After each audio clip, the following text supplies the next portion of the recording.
জোট জমানা। এই জোটের অপকর্মকে সামনে রেখে একটা মুখস্থ করা রেকর্ড আমরা নিজেরাও দেখতাম চালিয়ে দিত। এবং যখন বলা হয়েছে, আমি যারা কংগ্রেসে এখনো যারা আছেন তাদেরকে আমি বলি যে আপনারা উপরে গিয়ে কি জবাব দেবেন? আপনারাই তো আসল যোদ্ধা ছিলেন তখন এই কমিউনিস্টদের বিরুদ্ধে, এবং আপনাদের লোককে খুন করা হয়েছিল তখন। যদিও আমাদের জনসংঘের, আমাদের বিজেপিরও, আমাদের চানমোহন ত্রিপুরার দিক থেকে আরম্ভ করে অনেকে, শর্মাজি ছিলেন আমাদের জনসংঘ থেকে, ওনাকে কিভাবে খুন করা হয়েছে। তো এই সব যে ঘটনা, একই কীর্তি, দর্শন, বিভিন্নভাবে যে চেহারাটা সিপিএম করতো সেটা ওরা নিয়ে নিয়েছিল। ন্যাচারালি আমাদের তো আর একটা ওই যে বললাম যে তাত্ত্বিক নেতা, সামনে সাদা পোশাক টোশাক পরে সামনে আটেন, আর পিছনে সব অপকর্ম করার জন্য এই হারমাত বাহিনী পেছনে থাকতো। আমার এটাই খুব দুঃখ লাগে যে এখনো কেন ওরা যখন দেখলো এইবার আই পড়তাছি কয় না, রতনদা বেশি করে দি, আরো অনেক আছে আইতাছে আই পড়তাছি। আমরাও দেখতাম যে উল্টা, আপনার মনে আছে বোধ হয়, 50 ডেজ এরকম করে করে আমরাও দেখতাম আইতাছে আই পড়তাছে, ভাই চিন্তা করো না, আই পড়বো, এইবার আই পড়বো। যখন সেই বিবেকানন্দ ময়দানে, অনেকে আবার বিবেকানন্দর নামে ময়দান হয়েছে সেটা বলতে আবার কষ্ট হয়, বলে আস্থা বল, ইচ্ছে করে বলে আস্থা বল। আরে বিবেকানন্দজির নামে এটা একটা ময়দান আমরা নাম দিয়েছি, এটাকে বলতে অসুবিধা হয়। এখানে কি গুড়াগাড়ি থাকে এখন? না উট থাকে, হাতি থাকে? কিছু থাকে না, মানুষ থাকে এখন। এবং মানুষের জন্য যিনি দিশা দেখিয়েছেন বিবেকানন্দজির নামে সেটা করা হয়েছে। যখন বলল যে এবার তো ইলেকশনের আগে বিরাট জনসভা, মানুষ আশা গিয়েছিল, হঠাৎ করে একদিন আগে খবর আসলো কি যে না, তখনের তৎকালীন যে নেতা, মোস্ট প্রবাবলি রাজীব গান্ধী, আসবে না। বাস এখানে কুস্তি আর দিল্লিতে তোস্তি। সিপিএম এর এই পিঠ আর ওই পিঠে কংগ্রেস। এতগুলো লোকের কংগ্রেসের কারণে, কংগ্রেসের মধ্যে এতগুলো লোক মারা গেল, ধরে রাখতে পারিনি। কারণ এই 5 বছরে ওরা যে কুকর্ম করেছে সেখানেও দেখুন প্রবলেম, সেখানেও চক্রান্ত করা হয়েছে সুধীর বাবুকে কিভাবে ফেলে দেওয়া যায়, এবং সিপিএম তার পিছনে। এবং এই লোভের কারণে যেটা 77-78 হয়েছে, একই ল্যাটারাল এন্ট্রি নিয়েছিল, সবাই আমরা জানি, সিএফডি, জনতা পার্টি সব ইত্যাদি হয়েছিল, এবং পেছনে সিপিএম। আমার এখনো মনে আছে যে আমরা বলি 35 বছরের রাজত্ব করেছে সিপিএম। আমাদের মাননীয় প্রাক্তন মুখ্যমন্ত্রী উনি তখন বলতেন, আরে না 35 বছর না, ওনারা আসলে 40 বছরের উপরে ত্রিপুরাতে রাজ করেছে। এগুলো আমার প্রতিটা কথা আমার মনে আছে। বুঝতে হবে, পৃষ্ঠা প্রমুখ ভাই ও বোনেরা আপনাদের বলছি, যারা মোর্চারা আছেন তাদেরকে বলবো, যতক্ষণ ধরে সমর্পণের ভাবনা, আর কিচ্ছু পাবো না, আমাকে কিচ্ছু দেবে না, তবেই আপনি পার্টি করতে পারবেন। আমি এক সময় দেখি, আমি একটা উদাহরণ দিই না, অনুকূল ঠাকুরের যখন প্রোগ্রাম হয় আমি যাই, লাখো লাখো লোক, ওনার তিরোধামই হোক, ওনার জন্মদিনই হোক, যায়, একটা পয়সাও দিতে হয় না, কোনো গাড়িও দেয় না। আমি মাঝে মাঝে চিন্তা করি, এদের মতো এই যে যারা শিষ্যরা আছেন, আমাদের পার্টির লোক এইভাবে করা উচিত। স্রোতের মতো আসা উচিত যে ভারতীয় জনতা পার্টির আজকে প্রোগ্রাম হবে, কোনো গাড়ি দেওয়া হবে না, কোথাও পয়সা দেব না, কোনো কাজ দেব না, কাজের বিনিময়ে নির্ধারিত হয় ভারতীয় জনতা পার্টি। আমি তো কোনোদিন আশা করিনি, একবার যখন আমি পৃষ্ঠা প্রমুখ থেকে বুথ ম্যানেজমেন্টের ইনচার্জ রামলালজি এসেছিলেন, এবং ওনার সাথে যুক্ত হয়ে আমাকে বুথ ম্যানেজমেন্টের ইনচার্জ 2018-তে বানানো হয়েছিল। এটাও বুঝি না, আরে বুথ ম্যানেজমেন্ট ইনচার্জ এটা কি, এটালে আবার পড়াশোনা করতে হলো, করতে করতে এমন একটা মুখস্থ হলো আমার মনে আছে যে আমাকে এই নিয়ে আমার গৃহমন্ত্রীজির সাথে একটু টকজাল হয়েছিল সবার সামনে।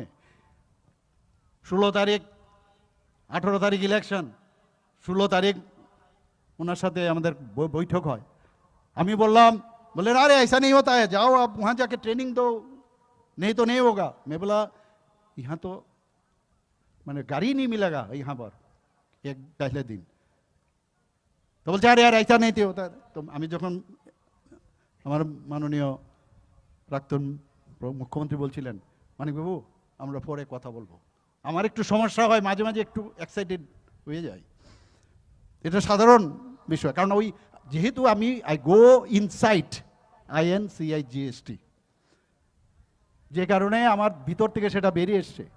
যখন আমি বেরিয়ে আসলাম, আমার একজন MLA সাহেবও এসেছিলেন আসাম থেকে, আর আমাদের মুখ্যমন্ত্রীজি তো ভিতরেই ছিলেন তখন। বলে अरे अब तो बहुत अद्भुत आदमी हो, अब हमारा सर्वभारतीय सभापति लड़ पड़े। আমি বললাম, আরে বুঝতে চেষ্টা করুন, ত্রিপুরা नहीं नहीं नहीं भाई, आप हमारा सर्वभारतीय सभापति के साथ लड़ पड़े, ऐसा नहीं होता है। আমি বললাম আরে এরকম না, আমরা অনেকে বলেন নন পলিটিক্যাল পার্সন মুখ্যমন্ত্রী হয়েছে, আমাদের ত্রিপুরা প্রদেশের সভাপতি বানিয়েছেন, আবার রাজ্যসভার সদস্য করেছেন, আবার মুখ্যমন্ত্রী হয়েছেন একটা নন পলিটিক্যাল পার্সনকে। যখন পলিটিক্যাল কথাবার্তা আমি শুরু করলাম তখনও সমস্যা, যখন নন পলিটিক্যাল ছিলাম তখনও সমস্যা। তাহলে মাঝখানে যেটা হয়, আমি একটা সাধারণ মানুষ হিসাবে আমরা যে সঠিক পথে আমরা যাচ্ছি, এই কারণেই কিন্তু যেটা আমি সব ওনার থেকে অনেক কিছু আমি শিখেছি। বলছেন আমরা যদি সোজা পথে যাই, যেটা আমি সব ওনার থেকে অনেক কিছু আমি শিখেছি। বলছেন আমরা যদি সোজা পথে যাই আর যদি কেউ কিছু না বলে, তাহলে বুঝতে হবে যে আমাদের ভুল হচ্ছে। যদি সমালোচনা হয়, যদি আমাদের বিরুদ্ধে কোনো কথা বলে, তাহলে বুঝতে হবে আপনি সঠিক ডিরেকশন আপনারা যাচ্ছেন। আমাদের পার্টি যেভাবে আমাদের ডিরেকশন দেয়, আমরা সেই পথে কিন্তু আমরা কাজ করি। আজকে আমি এই উদাহরণগুলো আপনাদের সামনে কেন রাখলাম আমি বলছি, যে এখানেই যারা পৃষ্ঠ প্রমুখরা, একদিন আপনারা আজকে, আমি তো অন্ততকে ভাবিনি যে ত্রিপুরা রাজ্যের কোনো ব্যক্তি রাজ্যপাল হবে।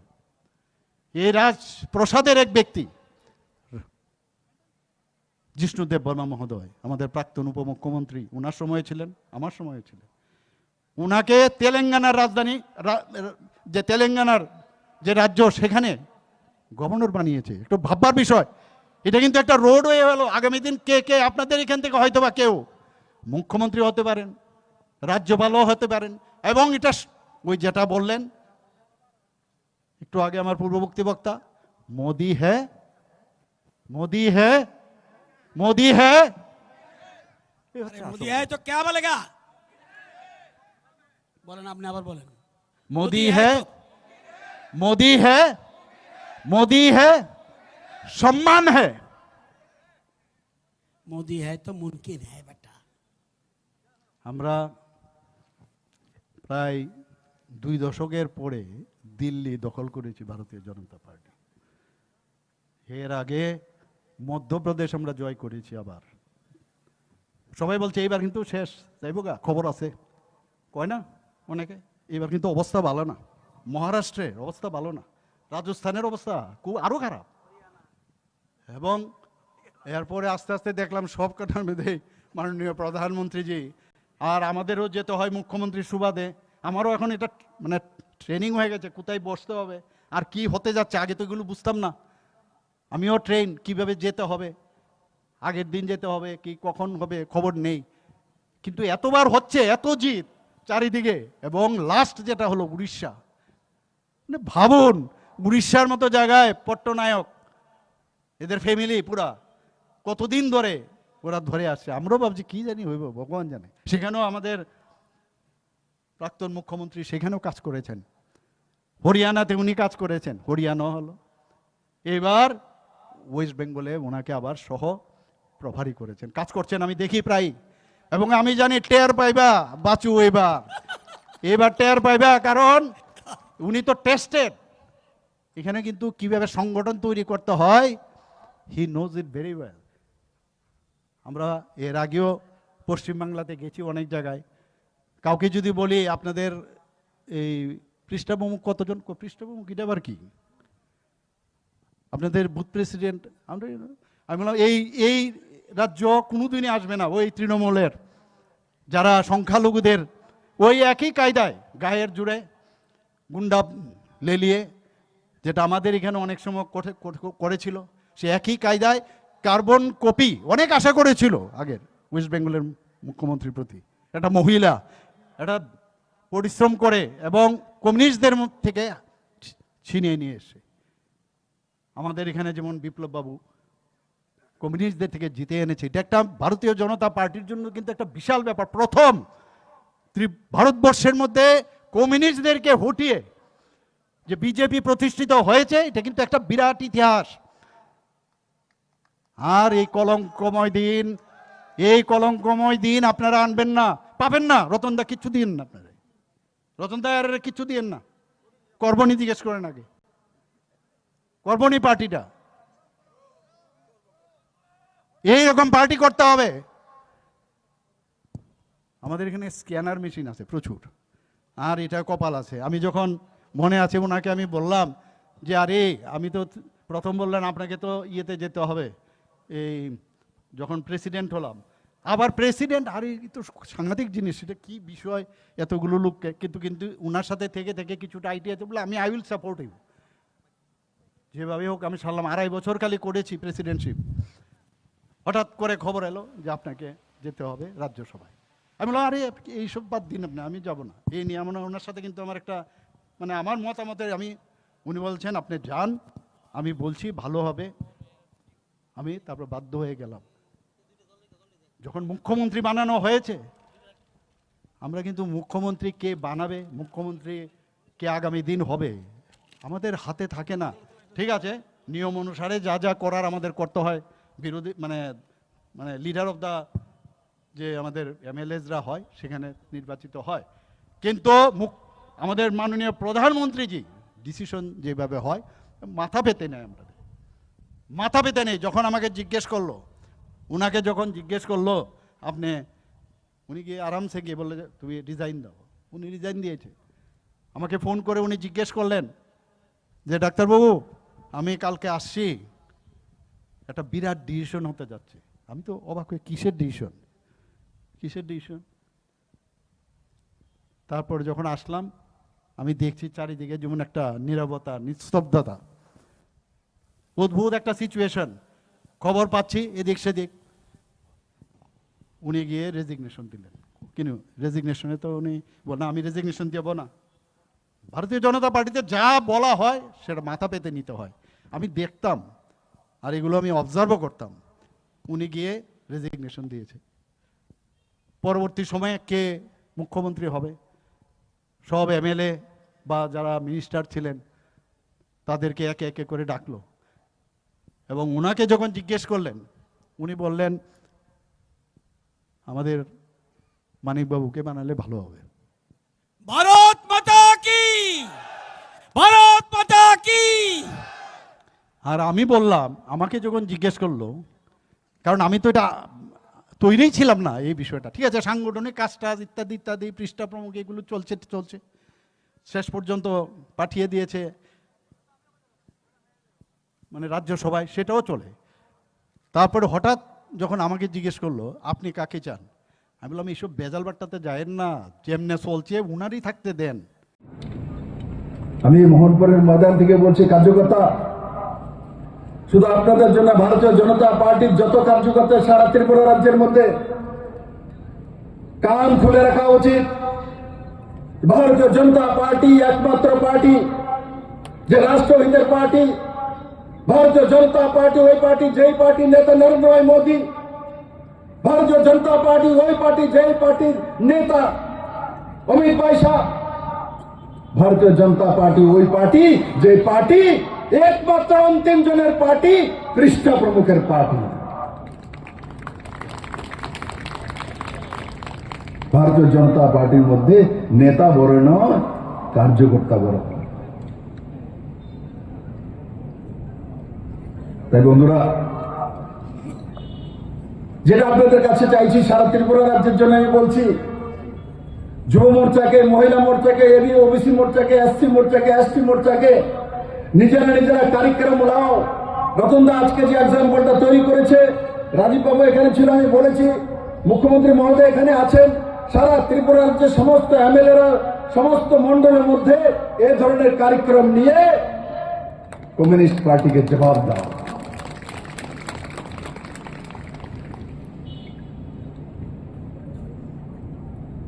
এখানে রাজীব বাবু না কে জানি বলছিল 50 বছর যাবৎ কমিউনিস্ট 50 বছর। কমিউনিস্ট একবার চলে গেলে আর দ্বিতীয়বার কোনোদিনও আসে না। মানুষকে মনে করিয়ে দিতে হয় আমাদেরকে, অতীত ছেড়ে বর্তমান হয় না, বর্তমান ছেড়ে ভবিষ্যৎ হয় না। 35 বছর তাদেরকে দেওয়া হয়েছিল। ত্রিপুরার জন্য এরা কি করেছে, কি তাদের প্যারামিটার, মহিলাদের জন্য, যুবাদের জন্য কি ভবিষ্যৎ রচনা করেছিল। কমসে কম ভারতীয় জনতা পার্টির নেতৃত্বে নরেন্দ্র ভাই মোদীকে দেখলে বিশ্বাস তো হয় জনতা যে এই ভাই নরেন্দ্র ভাই মোদী আছে তো সুরক্ষিত আছি, আমার মেয়েটা ঘরে ফিরে আসবে, আমার ছেলেটা ঘরে ফিরে আসবে। আর পাকিস্তান যদি আক্রমণ করবে তো সার্জিক্যাল স্ট্রাইক করবে, অপারেশন সিন্দুর করবে। বিশ্বাস তো আছে ভারতীয় জনতা পার্টির কার্যকর্তার উপরে। অমিত ভাই শাহর উপরে বিশ্বাস তো আছে যে 370 হটানোর মতো দম রাখে অমিত ভাই শাহ। কাশ্মীরের 370 হটানোর জন্য ডক্টর শ্যামা প্রসাদ মুখার্জি, যিনি ভারতীয় জনতা পার্টির ফাউন্ডার, উনি নিজে বলিদান দিয়েছিলেন কাশ্মীরে 370 হটানোর জন্য, আর্টিকেল 35 সরানোর জন্য, রাম মন্দির নির্মাণ করার জন্য। মানুষকে বারবার বলতে হয়, কেউ ভাবেনি কোনদিন রাম মন্দির ভারতে তৈরি হতে পারে, কিন্তু ভারতের রাম মন্দির তৈরি হয়ে গেছে, রামলালার পূজন হচ্ছে। ভারত থেকে 370 কাশ্মীর থেকে উঠে গেছে, আর্টিকেল 35 চলে গেছে। আর যেই উগ্রবাদীরা ভাবতো ভারতে আক্রমণ করে পাকিস্তানে বসে থাকবো, সার্জিক্যাল স্ট্রাইক করে পুরো খানদান মেরে তারপরে দেখিয়ে দিয়েছে ভারত এমনিতে বসে থাকার লোক নয়, মোদী আছে তার জন্য সম্ভব হয়েছে। এই ডায়লগটা এটা কোনো খেলার ছলে হয়নি যে মোদী হেতো, একবার বলো না ভাই সব মিলকে, মোদী হেতো। পেছনের এরা বলে না কি খিদে লাগছে, বলো মোদী হেতো, হাত ওটা বলো মোদী হেতো, মোদী হেতো, মোদী হেতো, কৃষ্ণপ্রভু হেতো, কৃষ্ণপ্রভু হেতো। এখন মোদির পরে দায়িত্ব কৃষ্ণপ্রভুর কাছে চলে গেছে, তার জন্য নিজের দায়িত্ব বোঝা। আর যেটা বললাম, কমিউনিস্টকে 1 ইঞ্চ জায়গা নিয়ে দেওয়া। যারাই কমিউনিস্টের প্রতি আসক্ত হচ্ছে, আমি সমস্ত কার্যকর্তাদের বলবো, বাড়িয়ে বাড়িয়ে মার্ক করুন, বুথ ওয়াইজ কারা যাচ্ছে, কেন যাচ্ছে, তাদের কাছে যান, কথা বলুন। এরা মোদীকে ভালোবাসে, এরা আপনাদের সঙ্গে থাকবে, এদের সঙ্গে যাবে না, এদের ভবিষ্যৎ খারাপ হয়ে যাবে। এরা শুধু শোষণ করে মানুষকে উকসিয়ে, মানুষকে তাতিয়ে রাজনীতি করে, তার বাইরে কোনো কিছু নেই। তার জন্য বন্ধুরা, আমি আশা করি ভারতীয় জনতা পার্টির যে প্রদেশ সভাপতি রাজীব ভট্টাচার্য আছেন, পার্লামেন্ট সেশন চলছে, সেশনের পর সারা ত্রিপুরা রাজ্যে এই ধরনের পৃষ্ঠাপ্রমুখ করে, সম্মেলন করে সমস্ত কার্যকর্তাদেরকে এক জায়গায় এনে আর বুথ ওয়াইজ কার্যক্রম রেখে, শক্তি কেন্দ্র ওয়াইজ কার্যক্রম রেখে, আমাকে মাননীয় মুখ্যমন্ত্রীজিকে, রাজীব ভট্টাচার্যের যা নেতৃত্বে সবাইকে ডেকে নিয়ে পুরো রাজ্যভর কার্যক্রম করুন। দেখুন, ভারতীয় জনতা পার্টি সংগঠন, ভারতীয় জনতা পার্টির কার্যকর্তা সর্বময় সর্বশক্তিমান আর নরেন্দ্র ভাই মোদীর পার্টি। একবার আমার সঙ্গে সবাই একবার আরেকবার একটা স্লোগান তো দিতে হবে। কোনটা দিতে হইব, কোনটা একটা স্লোগান বলবে তোমাদের মাঝখানে কেউ? আর কোন স্লোগান দেবে? একটা স্লোগান দেবে? বলো মোহনপুর বাসী কি, মোহনপুর বাসী কি। এবার বলো ভারত মাতা কি, ভারত মাতা কি, ভারত মাতা কি। সবাইকে অনেক অনেক ধন্যবাদ। আজকের এই সুন্দর পরিবেশ নতুন দিশাতে এক পৃষ্ঠা প্রমুখ সম্মেলন, নতুন ধাঁচে। আমার বাঁদিকে ওয়াল লেখন হয়েছে, অনেকদিন পর এত সুন্দর ওয়াল লেখন আমি দেখেছি, অনেকদিন পর।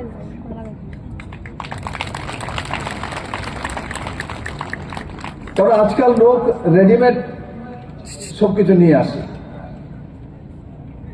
একসময় হতো আমরা ওয়াল লেখন লিখতাম, তার মধ্যে সবকিছু, তার মধ্যে হৃদয়ের সঙ্গে পার্টিটা জুড়ে যেত। আজকাল আমরা সবাই শর্টকাটে চলে এসেছি, কিন্তু আজও আমাদেরকে যদি ধরে রাখে কেউ, সে ওয়াল রাখে। তার মধ্যে যারা যারা পরিশ্রম করেছে, সঙ্গে ছিল, তাদের জীবন ভর মনে থাকবে। কিন্তু এখানে ফ্ল্যাগ লাগিয়েছেন, ঝান্ডা লাগিয়েছেন, এগুলো মনে থাকে না, এটা মনে থাকে। আমিও ছোটবেলায় আমাদের পার্টিতে কেউ পদ্মফুল বানাবে না, অস্পৃশ্য পার্টি ছিল, কমিউনিস্ট ছিল সত্তাতে। ক্লাস 8-9-এ থাকতে আমিও ওয়াল লেখন নিজে করতাম, পদ্মফুল বানিয়ে নিজে রং দিয়ে। কারণ অন্য কেউ হাত লাগাবে না, হাত লাগালে অস্পৃশ্য হয়ে যাবে, তো তার জাত চলে যাবে। এই স্থিতি ছিল ত্রিপুরা। আজকের এই পৃষ্ঠা প্রমুখ সম্মেলনে মঞ্চে উপস্থিত আমাদের মধ্যে সিপিএম আছে 5,653-47,000 মধ্যে। এগুলিও কমিয়ে ফেলতে হবে, এগুলিও কমিয়ে ফেলতে হবে, যাতে সবাই যাতে উন্নয়নের সাথে থাকে। এবং যার যার পৃষ্ঠা যদি 60 জন থাকে, যদি 56 জন থাকে, 40 থাকে, সেগুলিকে 99% করার জন্য চেষ্টা করতে হবে। ক্লিয়ার?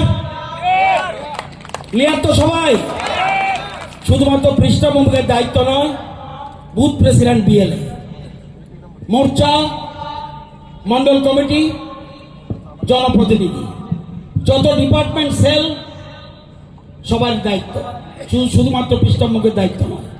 এটা মনে রাখতে হবে। আগে জাতীয় সংগীত গাইলে যারা এখানকার উদ্যোক্তা, তারা কিছু খাওয়ার আয়োজন করেছে,